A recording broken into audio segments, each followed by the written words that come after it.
তার সঙ্গে নাকি শফিকের বিয়ে হয়েছে, সেটা যেভাবেই হোক। আর তারার আব্বা উনি বলছেন যে না, তারার সঙ্গে শফিকের বিয়ে হয়নি। এখানে যে দুরকম কথা হয়ে যাচ্ছে, মানুষ কিন্তু সবাই বলছে যে তারা নাকি শফিকের ফাঁসিয়েছে।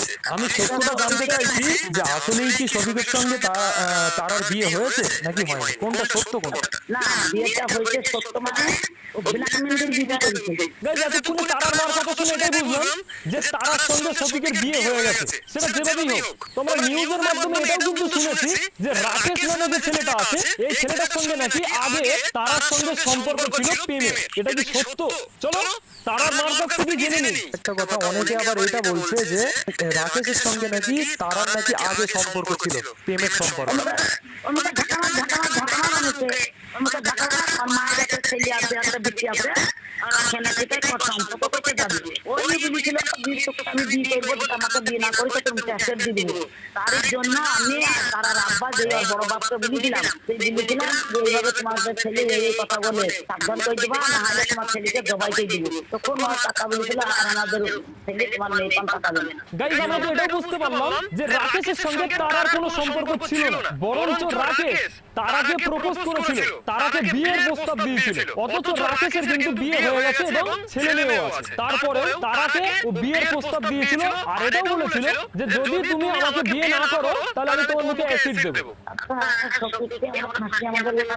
আমাদের কি না, আমাদের মেয়েকে চাইবো যে আমার জামাইয়ের কাছে চিরকাল শিখিয়ে থাকুক, চাইবো। তাহলে আমি তো আমার 5টা মেয়ে একটা ছেলে, আমি 4টি মেয়েকে দিয়ে দিচ্ছি, আমার 4টি তো জামাই আছে। সে জামাইটাকে আমি কেসে ঝুলাইলাম না, সে জামাইটাকে জেলে বললাম না, আর আমি শফিককে জেলে বলতে গেলাম কেন?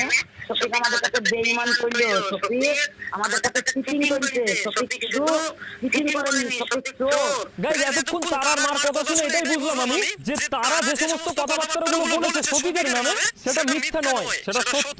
কিন্তু নিউজে যেটা বলেছে যে শফিক নাকি ধর্ষণ করেছে, এইটা সত্য নয়। শফিক ধর্ষণ করেনি। ঘটনা হচ্ছে এখানে এটা, শফিক তারার সঙ্গে বিয়ে করেছে, বিয়ে করে ওকে সময় দিত না, ওকে তুচ্ছতাচ্ছিল্য করতো, ওকে বিয়ে করে ডিভোর্স দেওয়ার কথা বলে। আর সেই কারণেই তারার বাড়ির লোক শফিকের নামে কেস করে। আর শফিকের সঙ্গে তারার সম্পর্কটা করিয়েছে রাকেশ, সেটা তারার মায়ের কথা শুনে বুঝলাম আমরা। রাকেশ তারাকে প্রপোজ করেছে, তারাকে বিয়ের প্রস্তাব দিয়েছে, তারা রাজি হয়নি বলে মুখে অ্যাসিড মারার কথা বলে। আর যখন রাজি হয়নি তখন রাকেশ কি করে, শফিককে বলে যে তুই তারাকে নষ্ট কর। মানে রাকেশের কথা শুনেই শফিক এই কাজগুলো করেছে। এখন দুজনাই ফেসেছে, যে চুরি করে সেও চোর, আর যে সাথ দেয় সেও কিন্তু চোর। দুজনাই দোষী এখানে, দুজনাই অপরাধী। আসলেই ভাই, তারা এবং তারার ফ্যামিলির লোক শফিককে কিন্তু মিথ্যা কেসে ফাঁসায়নি।